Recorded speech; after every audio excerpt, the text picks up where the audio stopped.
बाद में यार मेरी मम्मी रिएक्शन देंगे 10 पाकिस्तानी टैंकों को उड़ाने वाले परमवीर की कहानी, और ये वीडियो है भारत तक की तरफ से। हाँ फ्रेंड्स, और इस पे रिएक्शन देने की रिक्वेस्ट आई है, सजेशन आया है हर्ष मकवाना की तरफ से फ्रेंड्स। तो आज हम इस पे रिएक्शन देंगे। और तो आइए पहले देख लेते हैं वीडियो, उसके बाद हम बात करते हैं। 3, 2, 1 एंड स्टार्ट। भारत का खून नहीं पतला, वो खून बहा कर दिखा गए। जग के इतिहासों में अपनी गौरव गाथाएं लिखा गए। उन गाथाओं से सर्द खून को मैं गरमाया करता हूं। मैं अमर शहीदों का चारण, उनके यश गाया करता हूं। वंदे मातरम में जो अगली कहानी अब हम आपको सुनाने जा रहे हैं, वो एक ऐसे परमवीर की है जो उस लड़ाई का हिस्सा था जो इतिहास में, अब तक के इतिहास में हिंदुस्तान का सबसे बड़ा टैंकों का युद्ध था। हम कहानी आपको सुनाने जा रहे हैं सेकंड लेफ्टिनेंट अरुण खेत्रपाल की।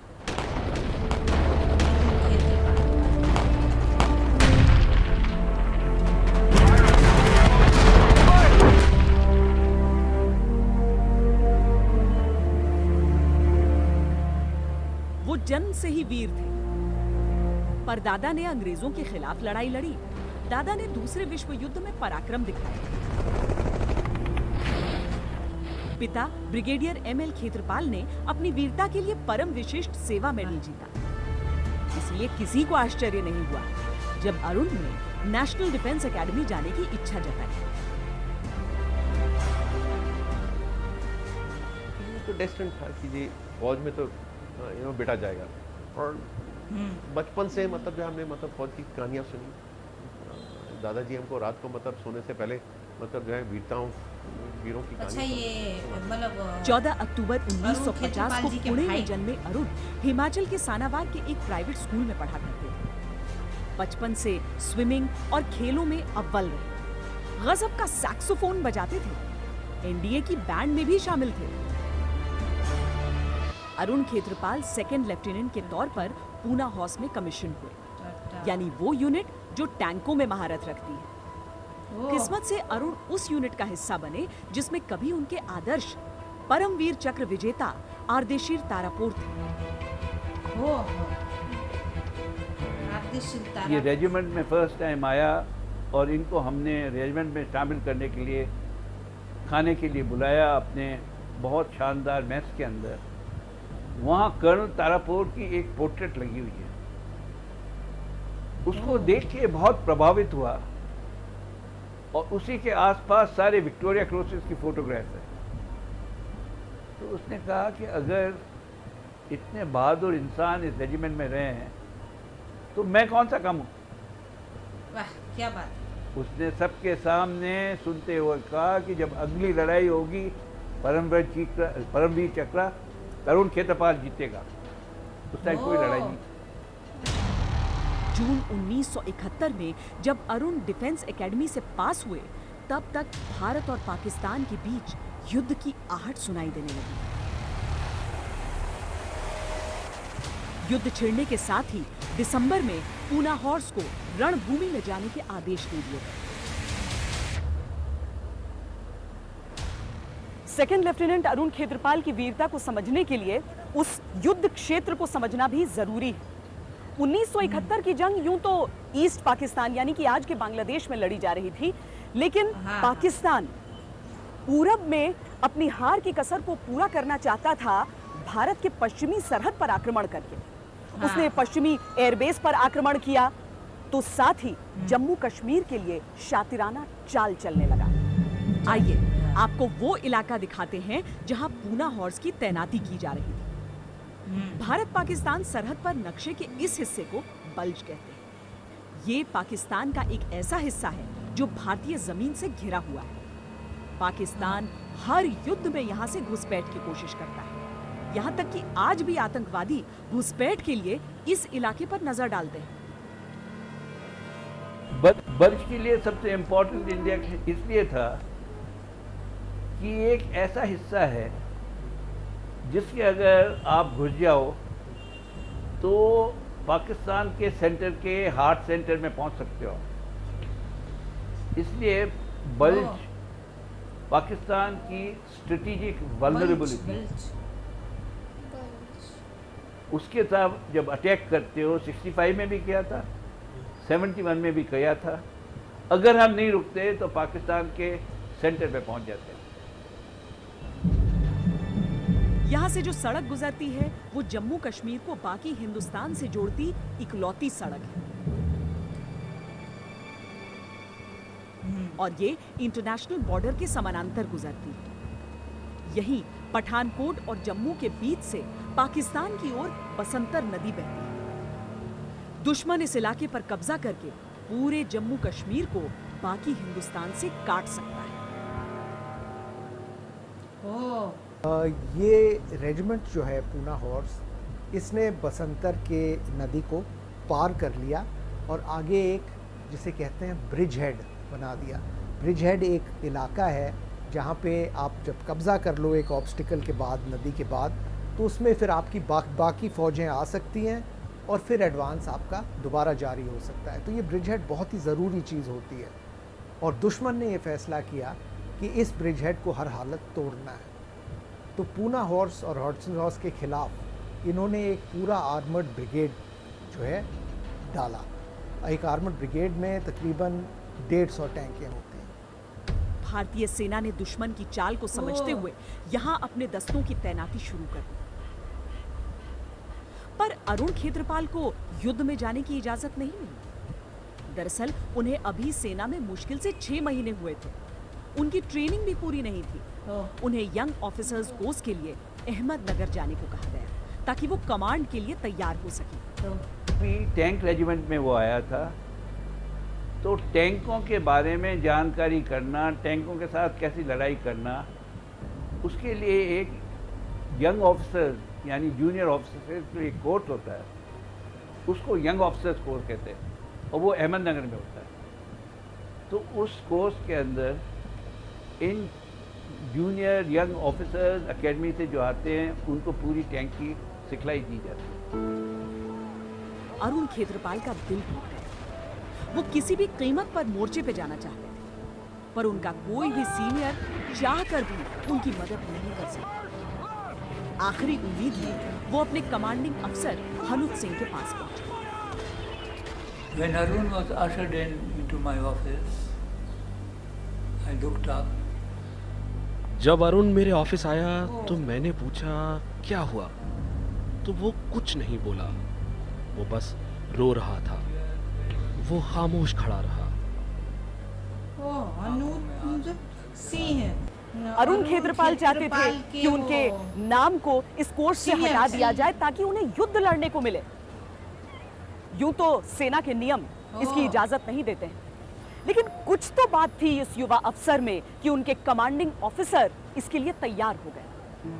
अरुण खेत्रपाल के लिए मिनी कोर्स की व्यवस्था की गई और कोर्स के आखिर में हनुत सिंह ने खुद उन्हें परखने के बाद ही रणभूमि में जाने की इजाजत दी।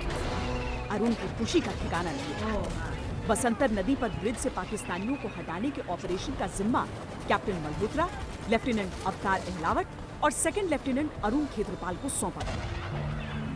रास्ता मुश्किल है, हर कदम पर मौत बिछी हुई है, लेकिन हमें आगे बढ़ना है। कोई शक? दुश्मन हर बार इस इलाके से हमारे सरजमीन पर घुसता है, लेकिन इस बार हम लोग घुसेंगे। आप लोग तैयार हैं? इस इलाके को इस भारत रास्ते से हर बार पाकिस्तान और घुसते पाकिस्तान थे, लेकिन बड़े इस बार पिंड हम के घुस साथ। गए।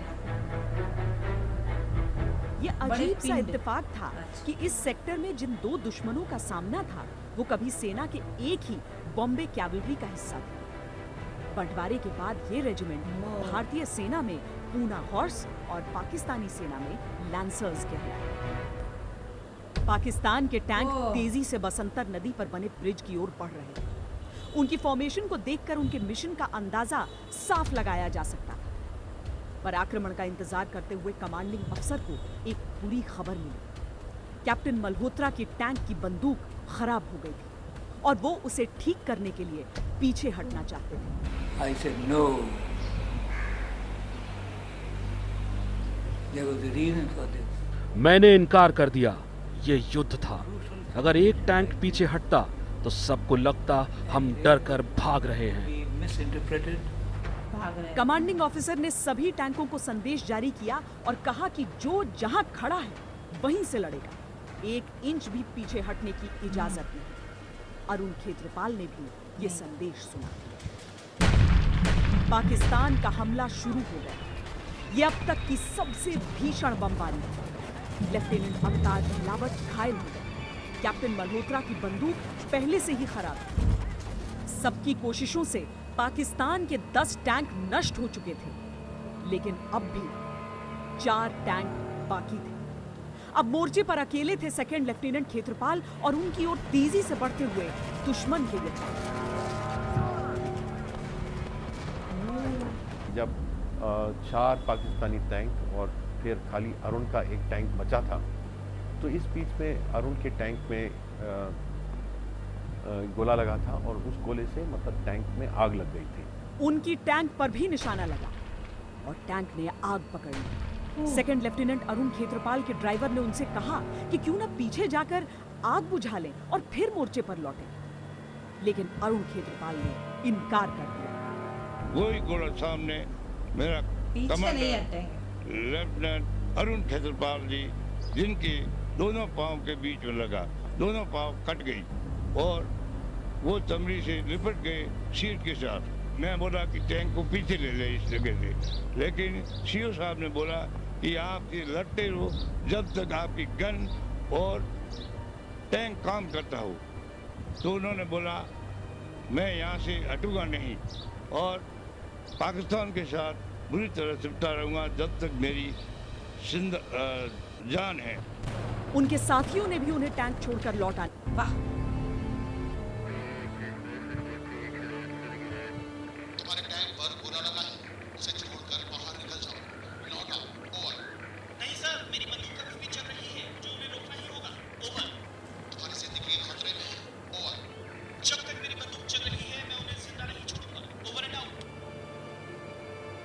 पाकिस्तानी अटैक ऑलमोस्ट हमारी लाइन तक आ चुका था।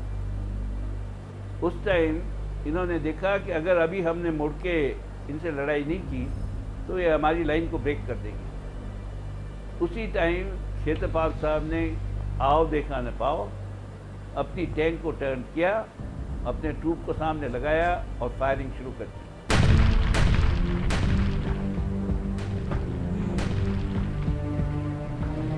घायल होने के बावजूद अरुण खेत्रपाल अपने धधकते टैंक से गोलियां बरसाते रहे।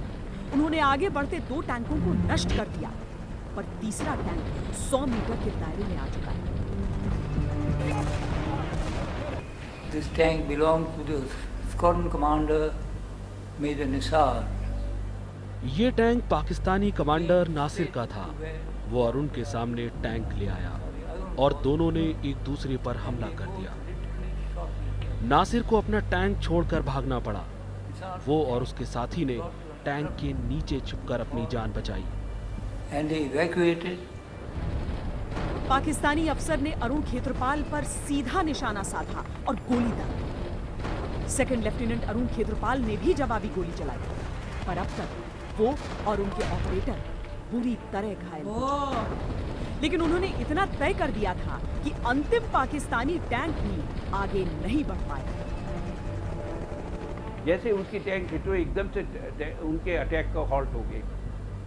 उसके बाद उन्होंने अटैक का मोमेंटम बिल्कुल रोक दिया और धीरे धीरे विड्रॉल शुरू कर दिया।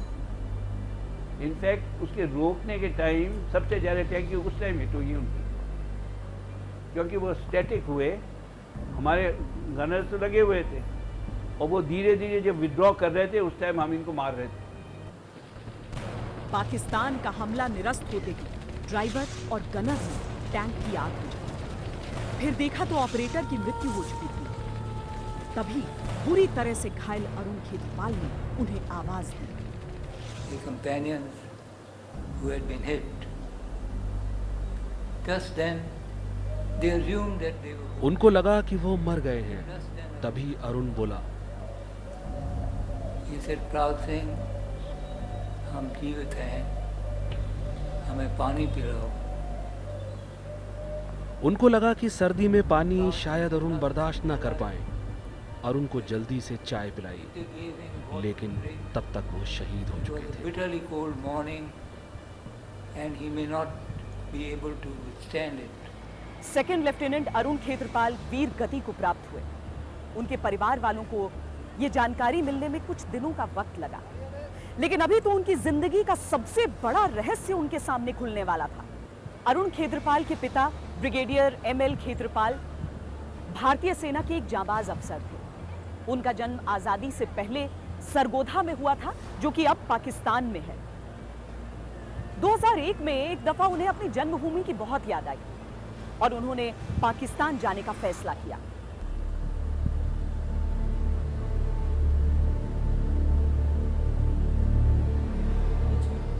ब्रिगेडियर खेत्रपाल उस वक्त तक 81 साल के हो चुके थे। जब वो पाकिस्तान के लाहौर पहुंचे तो उन्हें लेने के लिए पाकिस्तानी सेना के एक ब्रिगेडियर नासिर पहुंचे। ब्रिगेडियर नासिर ने अपना परिचय एक दोस्त के दोस्त के तौर पर दिया। और ये पाकिस्तान गए तो हम लोग मतलब जो है वहाँ पे जब गए तो वहाँ पे एक एक ये जो गेस्ट थे, जो इंडियन गेस्ट थे, उनको ओल्ड बॉयज़ कोई और स्टूडेंट के घर में रखवाया, मतलब जो है ठहराया था। मतलब होटल में नहीं ठहराते थे कि मतलब जो है जो मतलब गेस्ट आते थे उनको मतलब किसी के घर में, किसी को और किसी के घर में। और ये इनको एक ब्रिगेडियर साहब थे, ब्रिगेडियर नासिर। वो तो नासिर नहीं था ना जो और हमला किया था हमारे अरुण जी खेत्रपाल के ऊपर, हमारे सैनिक के ऊपर। पाकिस्तान में रहने के दौरान उस पाकिस्तानी ब्रिगेडियर ने उनकी खूब आवभगत की, घुमाया फिराया। भारत लौटने से पहले आखिरी रात पर उनके लिए एक भोज का आयोजन भी किया और फिर झिझकते हुए जो कहा उस पर खेत्रपाल यकीन ही नहीं कर पाए। पीसेस की तब उन्होंने बताया कि एक्चुअली वो जो गोला जो फायर हुआ था एनिमी कमांडर का, मैं ही वही एनिमी कमांडर था और मेरे टैंक से ही मतलब जो है वो जो गोला चला था, जिस बंदूक से चला था, जिसकी वजह से आपके बेटे शहीद हुए थे। ब्रिगेडियर नासिर उस अंतिम टैंक में सवार थे।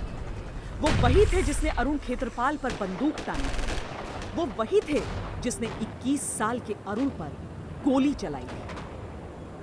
उनकी जो बातचीत हुई, उसकी बातचीत से पता लगा कि उन्होंने इतना बहादुर लड़का कभी देखा ही नहीं था और बहुत तारीफ की। और उसने कहा कि ऐसा लड़का अगर हिंदुस्तान में पैदा होता है तो हिंदुस्तान की फौज को कोई हरा नहीं सकता, क्योंकि उस अकेले लड़के ने पूरे हमारे अटैक का मोमेंटम को तोड़ दिया था। अपने बेटे के कातिल की मेहमान नवाजी किसे कबूल होगी भाई? पर ब्रिगेडियर खेत्रपाल कोई हिंदुस्तान का बाल बाका नहीं कर सकता। उन्हें एहसास था कि युद्ध भूमि में एक ही फर्ज होता है, अपने देश की रक्षा। तोड़ दिया। ऐसे में वो ब्रिगेडियर केएम नासिर की बाकी बातों पर ध्यान दे रही। टाइम से मैंने उनका नाम लिया। मैं कई दफ़ा इंडिया आ चुका हूँ, मैं आपसे कई दफ़ा मिलना चाहता था, पर मेरा दिल नहीं बन पा रहा था, मैं आपसे मिल नहीं पाता। पर मैं आपको सैल्यूट करता हूँ कि आपका जैसा बहादुर बेटा वो शहीद हुआ। पर क्या, if he were my son, I would be proud of him. ये कम ही होता है कि शिकस्त के बावजूद कोई दुश्मन अपने विरोधी की वीरता को नमन करे। पर सेकंड लेफ्टिनेंट अरुण खेत्रपाल का पराक्रम ही कुछ ऐसा था कि उनकी चर्चा सरहद के उस पार भी कुछ कम नहीं हुई। न केवल ब्रिगेडियर नासिर ने पिता को लिखी चिट्ठी में अरुण खेत्रपाल की बहादुरी को सलाम किया, बल्कि एक पाकिस्तानी मेजर A.H. अमीन ने युद्ध के इतिहास का वर्णन करते हुए लिखा, केवल एक ही मौका था जब उस सेक्टर में हम जीत हासिल कर सकते थे, जब दोपहर में लैंसर्स के 2 स्क्वाड्रन ने हमला बोला, लेकिन पूना हॉर्स के एक अकेले अफसर सेकंड लेफ्टिनेंट अरुण खेत्रपाल ने बाजी पलट दी। इस हार का दर्द पाकिस्तान के लिए इतना बड़ा था कि पाकिस्तानी टैंक बटालियन के कमांडर ने युद्ध के बाद भारतीय बटालियन कमांडर से मुलाकात करके अरुण खेत्रपाल के बारे में पूरी जानकारी दी।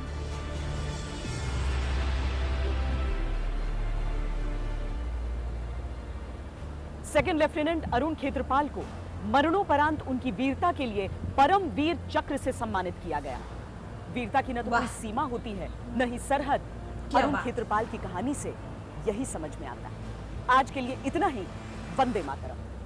अगर आपको ये कहानी पसंद आई है तो सब्सक्राइब कर दें। वंदे मातरम।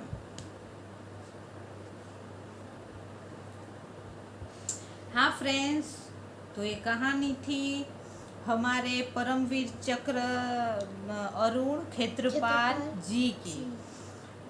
तो वो 21 साल की उम्र में ही फ्रेंड्स लड़ाई लड़ते लड़ते शहीद हो गए थे, और शहीद होने के बाद उसको परमवीर चक्र मिला। और सबसे पहले हमारे परमवीर चक्र से सम्मानित अरुण खेत्रपाल जी के लिए, क्योंकि फ्रेंड्स देखिए, हम लोग तो हमारे सैनिक की तारीफ़ करेंगे फ्रेंड्स, लेकिन हमारे अरुण खेत्रपाल जी जो हमारे सैनिक थे उसकी तो मतलब तारीफ़ सरहद के उस पार भी कर रहे हैं, दुश्मन भी कर रहे हैं फ्रेंड्स। तो उससे बड़ी गर्व की बात हमारे लिए क्या होगी फ्रेंड्स। उसके जो सामने जो नासिर थे, उसके यहाँ उसके पापा जो थे हमारे अरुण खेत्रपाल जी के जो पापा थे, वो उसको पाकिस्तान में, मतलब वो पहले पाकिस्तान के ही थे, बंटवारे के बाद वो हमारे इंडिया में आ गए फ्रेंड्स।